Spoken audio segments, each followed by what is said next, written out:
нарадзілася ў Стоўбцах. Гэта малы гарадок між Менскам і Баранавічамі, менш-больш. Мой тата называўся Владзімір Шыманец. Ён скончыў Віленскую тэхнічную школу і працаваў у тым часе як, думаю, што дырэктар альбо галоўны інжынер электрастанцыі у Стоўбцах. Мама скончыла гандлёвую школу ў Баранавічах, і яны пазнаёміліся на п'есе ў тэатры, п'есе, якая называлася «Птушка шчасця». Так што гэта мне падабаецца такая сімвалічна прыгожая казка. У Стоўбцах мы жылі, пакуль не перанеслі бацькоў тату працаваць у Берасці, а пасля з Берасці ў Баранавічы. І тады пачалася была вайна. Это быў 39-й год. Гэта быў 39-й год. У 40-м годзе тату арыштавалі. Ён тады ў Баранавічах быў тэхнічным дырэктарам электрастанцыі. Меў даволі шмат людзей пад сабой у гэтым аддзеле, 160 чалавек, здаецца. Прыйшлі энкавадысты, перавярнулі дагары нагамі нашую хату, усё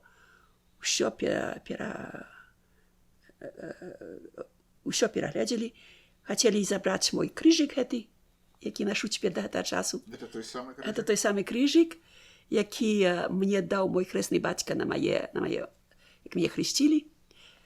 І я тады моцна змагалася, не дала, крычала. Мяне нарэшце заставілі ў спакоі. Але пасля ўсяго гэтага забралі тату і больш да хаты не вярнуўся, арыштавалі. Мы тады пасля гэтага выехалі жыць у Засулле, і я адтуль маю даволі шмат такіх успамінаў дзяцінства. Добрых, знаце, у дзядоў. Але жыццё было цяжкае, таму што ведалі ўсе мы, што тата ў цюрме. Тату засудзілі на 5 гадоў Сібіру. І каб не былі намаганні маёй мамы, старанні маёй мамы, каб яго вызваліць, я написала листы нават да самого Сталіна і да Вары Шиловой. Так, а за что его засудили? Что ему сказали? Какая там? За что? Ні за што, фактычна. Фактычна ні за што. Але яму казалі, што некаму сказаў, што не мог купіць ботаў, што ён там іголкай мог зарваць станцыю, што ён быў ворагам народу і так далее. Але ён на ўсё гэта адказвае, што это не мае сэнсу, што вы мне кажаце. Але яго быў прызначаны у Омск, у горад Омск, на 5 гадоў. І там, напэўна, патрабавалі інжынераў, як гэта было ў Савецкім Саюзе, і дзеля гэтага здацыдавалі яго перавесці. Мы ў гэтым часе, значыцца, пасля ўсіх старанняў мамы, выехалі ў Засулле, ну і там, як я казала, быў такі спакайнейшы час для мяне, як дзіцяці, бо была з бабулькай, з дзядулям, якія нас моцна любілі, і чакалі на тату. Тату ў міжчасе трымалі ў турме ў Баранавічах. Там было 90 асобаў. Вельмі тата расказваў пра гэта, вельмі страшна было. У малым пакоі не маглі нават усе легчы. Вельмі страшны час быў. Даволі доўга быў. А колькі ён прасядзеў? Ты вось не памятаю, здаецца, 6 месяцаў, щось такое. Але даволі доўга быў у гэтай турме. І ад восені да пакуль не прыйшлі немцы, магчыма, нават больш як 8, як 6 месяцаў. І там былі толькі палітычныя вязні, толькі палітычныя. І меліся яго вывозіць, памятаю, з чацверака вывозіць пэўны чацвер, ужо мама была завезла ежы, клумкі, там што-то трэба было, каб з сабою браць у Сібір. І меліся возіць чацвер, а ў нядзелю, 3 дні перад тым, пачалася вайна. І кругом турмы людзі зачалі крычаць, казаць вязням: уцякайце, бальшавікі ўжо ўцяклі. Спачатку вязні пабаяліся, падумалі, што гэта могла быць правакацыя, але пабачылі самалёцікі на небе, дык здацыдавалі, што это напэўна праўда. Узялі лаву велізарную, якая стаяла у этой турме, лаваю стукнулі ў дзверы і паляцела ўся сцяна. І яны разбегліся. Гадзіну пазней вярнуліся бальшавікі і расстрэльваць. Ужо іх не было, дык адзінае, што зрабілі, гэта сабралі ўсе паперы, дакументы і ўсё спалілі. А людзей ужо нікога не злавілі. Дык пару дзён, тыдзень пазней, бо это заняло тату 1 тыдзень, каб дабрацца з Баранавіч у Засулле. Тыдзень пазней немцы ўжо праходзілі праз Засулле, і мы з мамаю сядзелі у... Як ты казаў, называецца? Стопка. Стопка такая. У стопцы, так. Дзе бульбу дзяржалі, так. Якую пабудаваў быў мой дзед. Ну, яны там думалі, што там ім больш бяспечна, як у хаце. І раптоўна адчыняюцца дзверы, і ў дзвярах стаіць тата. І я да гэтага часу памятаю, як мамін голас, як яна сказала: Володенька, з якім любоўю і з якім шчасцем пабачыш тата. Тату папрасілі, каб ён ехаў у горад. І ад того часу мае ўспаміны з Баранавіч ужо былі шмат менш ідэальнымі, шмат менш прыемнымі, як Засулля. Там было мала што есці не было, амаль не было. Вельмі цяжка жылі мы, вельмі цяжка. Не было адзежы, не было ежы. У школу хадзіла зімою. Запамятаю яшчэ да гэтага часу, як тата недзе знайшоў, мне купіў бацінкі. А так хадзіла, відаць, амаль з такімі бацінкамі, што на снягу не трымаліся, так? Так вы ў школу пайшлі ў Баранавічах? У Баранавічах пайшла ў школу.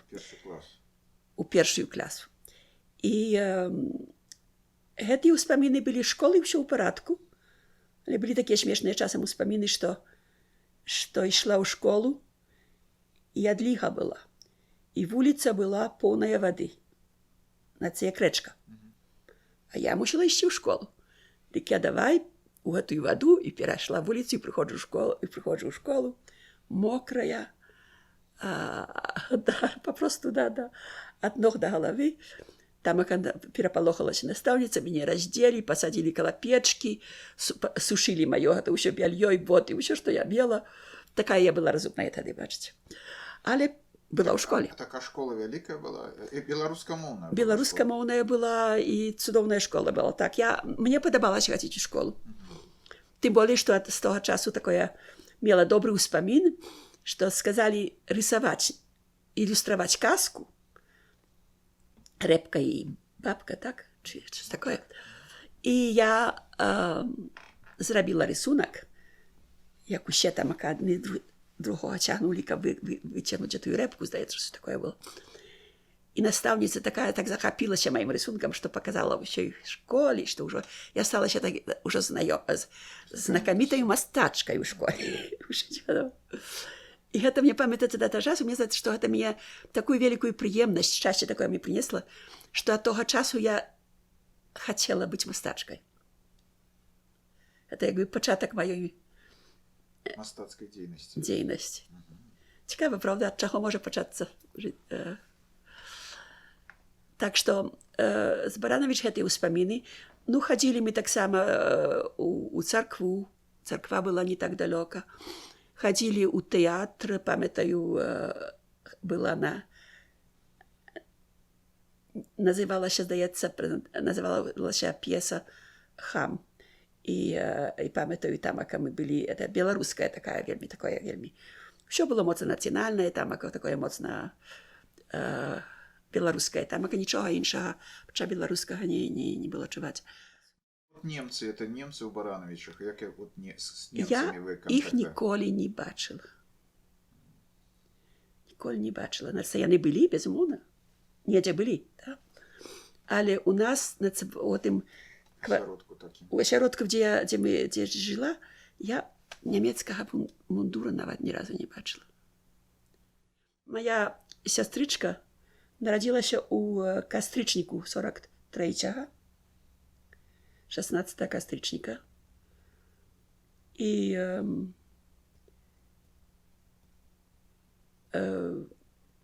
памятаю, як цяжка было гэта ўсё знайсці есці, як мама купіла казу, каб малака мець для дзяцей, і ніколі не мала дайсці да гэтай казы, бо тая была злая, білася. І што тады пачалі гадаваць зайчыкаў ангоравых. Купілі, здаецца, 2 зайчыкаў, пасля раптоўна апынуліся, мелі 25 іх, ці колькі табак. Пасля тата быў вельмі добрым агароднікам. У сям'і маёй усе мелі то, што тут называюць green thumb, так? Пузве. Значыць, што вельмі добрыя былі агароднікі і гаспадары. Мае, напрыклад, 2 цёткі, татавыя сёстры вучыліся horticulture, гэта ёсць як гадаваць кветкі. Беларусы, здаецца, такія заўсёды добрыя былі, так. Так што тата зрабіў такі цудоўны агарод, што ў нас заўсёды зеляніны было. Мяса, безумоўна, ні масла, нічога такога іншага не было. Але зеляніна была і былі крупы. Так што гэта было крупы перловыя, чи як ты кажаш, так, былі найсмачнейшае для мяне, што было ў свеце, бо іншага нічога не ведалі. Так, а крамы былі нейкія? Крамаў я не памятаю. Не памятаю. А цукеркі ці былі? Не памятаю. Цукеркаў не памятаю з Беларусі. Сапраўды, ёсць рэчы, якія толькі я ведаю тое, што бачыла на вочы, знаеш, на свае вочы. Цукеркаў ніколі, ніякіх прысмакаў, ніякіх. Толькі елі, відаць, крупы гэтыя. Ежу, каб выжыць толькі. Каб выжыць, так. Дык вось. І гэтак было яно да 44-го году, да чэрвеня, калі прыйшла вестка, што будуць бамбаваць Барановича. А па нас прыехала цётка з вёскі, кажучы, што не заставайцеся ў Барановича, будуць бамбіць, едьце ў Дубава. Да нас, там, прынамсі, пераначаваць. Мы паехалі туды, і аказалася, што гэтую ноч бамбілі вёскі кругам Барановича. І бомба упала на дом, на хату, на фарму майго дзядзькі у Дубаве. Мы ледзь паспелі выбрацца з хаты. Здаецца, мяне выцягнулі праз акно, і мы пабеглі недзе схавацца за некаю сцяною мураванаю, недалёка была. І мы там прабылі, пакуль не згарэла нашая хата. Так што ўсё згарэла. Усё, што мелі. Я памятаю, дзядзька плакаў дзеля жывёл, што ўсё згарэла, ўсё, што было.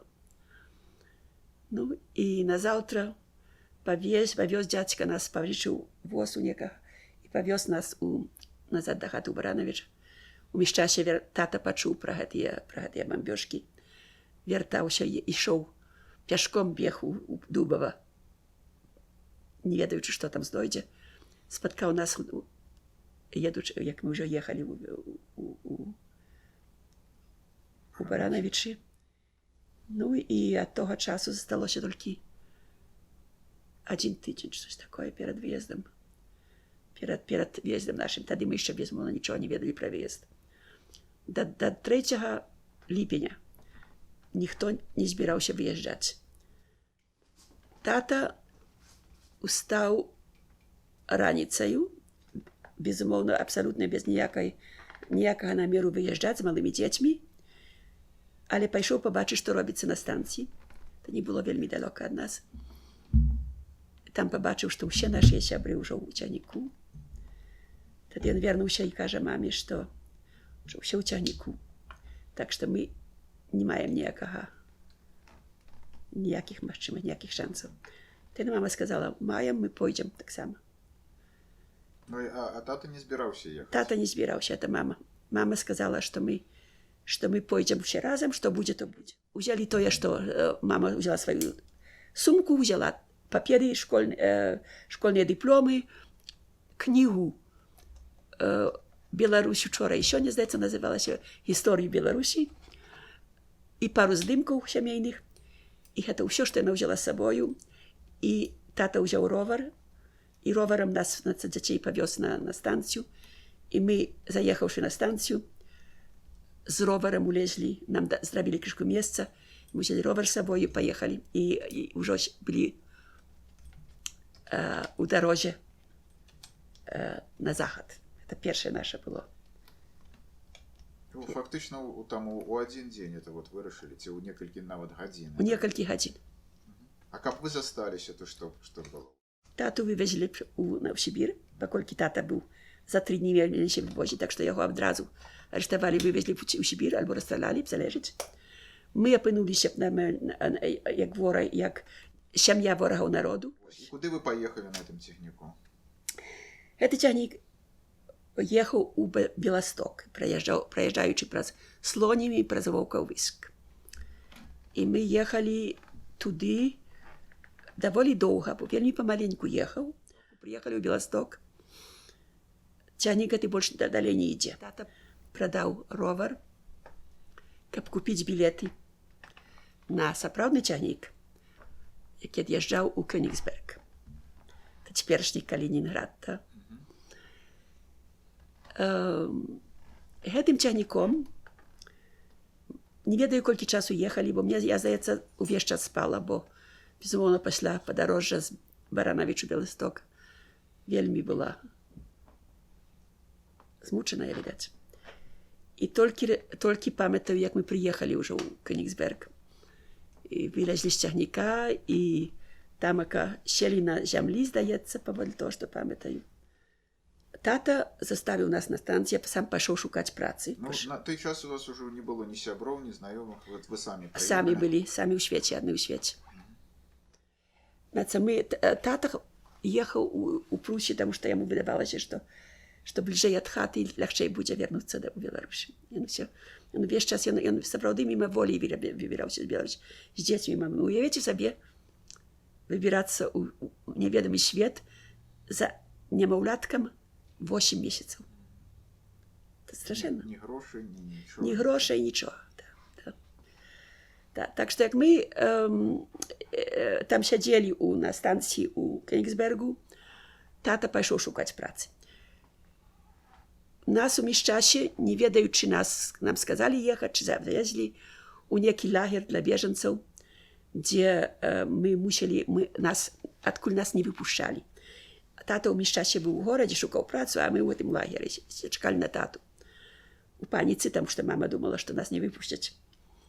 Але канчаткова тата знайшоў працу, некі бауэр шукаў мужчынскіх рабочых, мужчынаў, бо ўсе мужчыны былі на вайне, так што не было працоўных. І ён сказаў, што возьме тату, не гледзячы на тое, што тата яму сказаў, што мае жонку і 3 дзяцей. Ён кажа, я возьму яшчэ аднаго чалавека, бежанца, і ён будзе пры вас, і такім спосабам будзе сям'я 2 працоўных і сям'я, так што гэта для яго было прымальна. Ну і дзякуючы таму баўру, здаецца, тата паехаў паехаў, не ведаю, як ён дабраўся ў той лагер і змог нас адтуль выцягнуць. І нас павезлі на такім цікавым возе, які быў, відаць, на тавары. Колы былі гумовыя, так як як машына. Так, як у машыне, і платформа. І больш нічога не было, там мы сядзелі на платформе. Ну, як прыехалі у Данельс, далі нам паўхаты, ці штось такое. Там была спальня, кухня, уваход, пабеленыя сцены, мураваны домик гэта быў. Ну і там мы пражылі наступныя чуць не 6 месяцаў. Падчас нашага побыту ў Данельс было вельмі цяжкі перыяд для маёй мамы, асабліва для таты. Тату паслалі капаць акопы у вельмі дрэнных умовах. На це прыйшоў загад, і фармер мусіў пусціць усіх мужчын капаць акопы. І не давалі ім есці, здзекаваліся, спалі у нейкіх гумнах.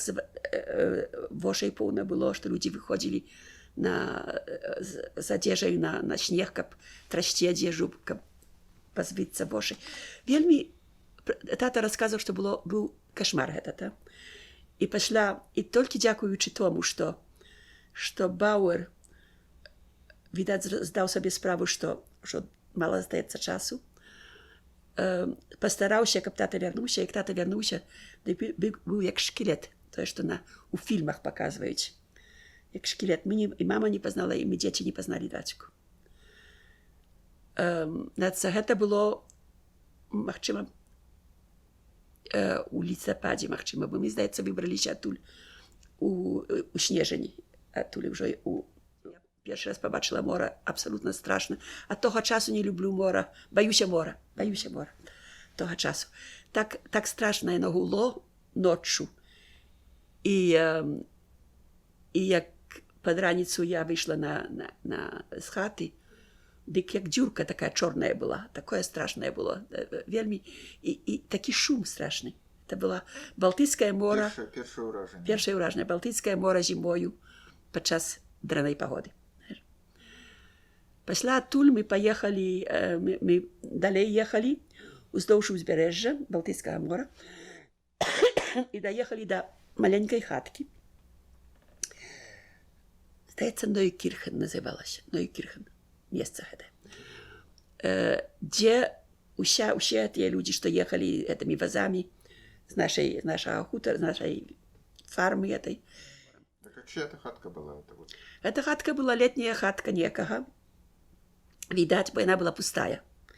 Зімою яна была пустая. І дзеля гэта мы маглі там памясціцца ўсе. Ну і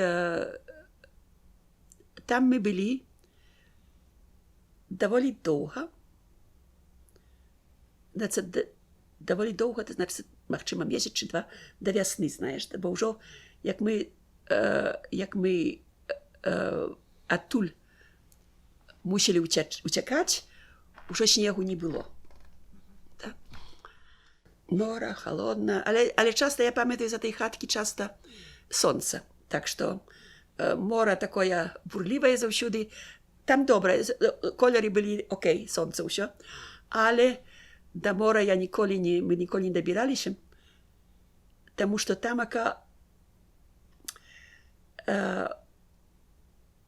караблі, якія былі на моры, іх бамбілі. І вельмі хутка пасля того, як прыехалі туды, выклікалі людзей на бераг, каб закопваць трупы. І тата мусіў ісці. І Лёнік, мой брат, казаў, што ён таксама хадзіў з татам і бачыў гэтых мёртвых людзей. Яны закопвалі ў пясок гэтых трупаў, бо караблі танулі, а людзі выкідала на мора. Так што для мяне гэта не прыцягвала тае мора. І там я памятаю, мне ў вачах памятаецца, мы былі ў кухні ў гэтай, мама пачала варыць бульбу, бо ж трэба было нешта з'есці, да. Дым ішоў, было відаць, што нехта быў у хаце. І поўна аўтаў кругом. Так што самалёты падумалі, што там, значыцца, добрае месца бамбаваць. І запалілі хату. Загарэлася хата гэта. І мы пад дымам, такім чорным дымам, падбеглі у акопік маленькі, які тут таксама тата быў выкапаў для сям'і. І мы там схаваліся у гэты акопік, пакуль самалёты не пабачылі, што спалілі хату і паляцелі назад.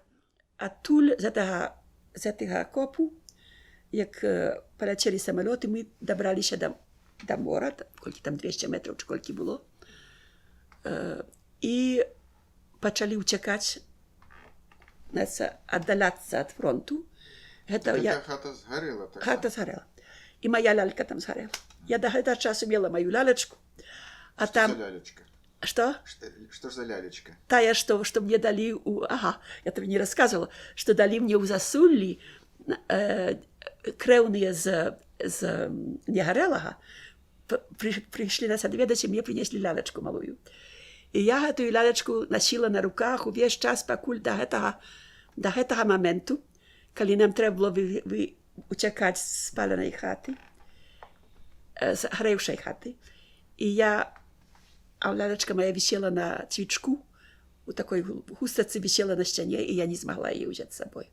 Для мяне было такое страшнае нешчасце. Адным словам, выбраліся мы з этой хаткі, дабеглі да берагу мора, і тамака мы пабачылі беларусаў некіх, якія, бо тата з імі гаварыў, так, якія сказалі, куды вы бежыце? Заставайцеся, мы тут капаем ямы ў беразе ў гэтым высокім, і мы тут перачакаем, пакуль перойдзе фронт, і тады будзе спакой. Тата кажа, тут вы не перачакаеце, тут вас заб'юць перад тым. І тата тады мы беглі па гэтай пляжы, да Пілава было 25 кілометраў. Мы беглі цэлы дзень, тата, мама і 3 дзетак, так, па этой пляжы. Нырка давалі самалёты, нас стралялі. Кожны раз, калі прилетаў гэты самалёт, тады мы кідаліся на пясок, мама на дзяцей, і тата на нас, каб нас бараніць. І мама кажа, раз так руку дзяржала, і пуля адна стукнула ў пясок між пальцамі ей. І так мы дайшлі да рэчкі, на цей Віслы відаць, на беразе якой адплывалі караблі на паўвыспу Гель, на поўнач, адкуль адплывалі вялікія караблі ў Данію. А это еще не ў саму Данію? Гэта яшчэ толькі на Гель, на іншую паўвыспу, з гэтай паўвыспы на іншую паўвыспу. Ну і там тату, ўсюды, дзе мы прасілі, дзе нам трэба было дзесьці ўлезці на карабель ці на штосьці, трэба было паперы. У нас паперу ніякіх не было, так. Так што тата пашоў пытацца, ці могуць даць нам паперы. Сказалі, што не, вам папераў няма. Так што тата з сям'ёю, там была такая доўгая калейка, кілометры людзей стаялі, чакалі, каб на той баржы. А мы папросту селі на зямлі і заснулі.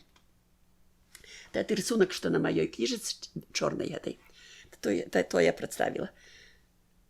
На балоце селі, і ўжо нам усё было аб'якава, знаеш. Ужо здецыдавалі, што на гэтым канец. І раптоўна прыходзіць зноў чалавек і пытаецца, колькі вас. І тата сказаў 5. І ён пайшоў. І за 10 минут прыходзіць зноў. Сказаў тату нечым пакрыць галаву, каб не было відаць, што мужчына. І павёў нас наперад этой калейкі, на самы пачатак калейкі, і на баржу некую, на лодку. І нас там заставіў. Это значыць, што былі 1000 асобаў, якія чакалі ў калейцы. Мы былі засуджаныя, на гул не ўлезці. Забраў нас, прывёў і заставіў на лодцы. І мы гэтаю лодкаю даехалі думаю, што дзень часу ехалі, таму што як прыехалі на Гель, то было ўжо цёмна было ноччу. Заехалі ў Гель. На моры, міны, бомбы, ўсё, што хочаш цэлы час. Мы заехалі, злезлі з этой лодкі, і пры гэтым месцы, дзе мы злезлі з лодкі, была руіны хаты. Руіны, сапраўды руіны, але ў гэтых руінах стаяў стол. І тата сказаў нам, лезьце пад стол, тут будзем глядзець, што далей. Чаму пад стол? Таму што каб цэглы не зваліліся, сценаў не забілі. Бо ж усё было разбітае, разумееш? Так што пад столом мама сядзела з намі, з дзецьмі, і это як землятрус, знаеш? Ні даху не было нічого? Ні даху не было нічого. І мы там прабылі, магчыма, тыдзень ці штось такое, таму што была добрая пагода, і добрай пагодаю караблі не ад'язджалі, і ўсе баяліся выбірацца добрай пагодай, бо ўвесь час бамбавалі караблі. Так што мы ў гэтым часе былі такія кухні, дзе раздавалі есці, што было, як заўсёды, гэты напой, гэты вадзічка з бульбачкаю, так. І мы хадзілі гэта, у калейцы стаялі, чакалі, даставалі гэта, чакалі на дрэнную пагоду, на хмары. Но это был уже что? Это был уже на Геле. Красовик? Это красовик. Красовик Был, да. Красовик 45-го. 45-го. Мы чакалі на дрэнную пагоду. Ну, і тут здарылася одно такое цікавае для мяне. Я хадзіла з татам чакаць у калейку. Фактычна, гэтым разам, я, здаецца, адна пайшла, таму што мужчынам лепш, не так, знаеш, мужчынаў лепш дрэнна трактавалі, а дзіцяці дык усе добра трактавалі, так? Так што я сама пайшла па супчык гэты. І падчас гэтага, як я стаяла ў калейцы, пачалася бамбёжка. Пачалі бамбіць гэтае месца. Тады ўсе людзі разбегліся. Я адзінае, што пабачыла, гэта уборная якая без даху, знаеш, з досак. Я туды схавалася, пасля думаю, ну тут мне нічога не абароніць. Адкрыла дзверы, там людзі пахаваліся пад сцяною, а там яшчэ было дастаткова шкла, каб зваліцца на тых людзей, всюды кроў, знаеш. Ну, то я подумала, тут я не буду заставацца. Выбегла на вуліцу і бягом да хаты. Нікога не было больш на вуліцы, толькі я адна бегла па той вуліцы. Людзі былі усе ў гэтых руінах стаялі, і мне з дзвярэй крычалі: «Дзіцё, дзіцё, заб'юць цябе, хадзі у хату». Я нічого не хацела слухаць, так толькі бегла і да бацькоў. Прыбегла да бацькоў, жывая. Гэта было такі... Для фільму гэта было б надзвычай цікавая рэч. Знаеш, уяві сабе дзіцятка, 8 гадоў. Самое на вуліцы пад бамбёжкай. Але для мяне тады, у тым моменце, тое, што я адчувала, толькі каб дабрацца да бацькоў. Толькі гэта мне хацелася, больш нічога. Нічого іншага не важна было. Тады на наступны дзень, калі была дрэнная пагода, тата здецыдаваў, што пойдзем глядзець, ці ўлезем як-небудзь на некую лодку. І тыя лодкі адвозілі з берагу людзей да вялікіх караблёў, каб выязджаць далей. Адным словам, наш карабель заехаў да Капенгагі, і там я кажу, як першы раз раніцаю, зялёныя дахі, сіняе мора, ўсё ў парадку, без бомбаў, без нічога, спакойна прыехалі ў порт. І тут, я табе раскажу наступны раз, бо адна не скончылася, пасля яшчэ. Самы жахлівы момант вашага жыцця, што б вы сказалі? Магчыма, ну гэта і ўсе бомбы былі вельмі жахлівыя, але магчыма смерць сястрычкі. Бо я была ў тым самым ложку, што яна... Ну, а радасны момант, вот, давайте на радасным скончым сёння. Ці радасных пакуль што яшчэ не было? Толькі дзяды, это было... Гэта светлы момент, гэта самае дзяцінства ў Засуллі. Гэта для мяне быў адзін радасны час.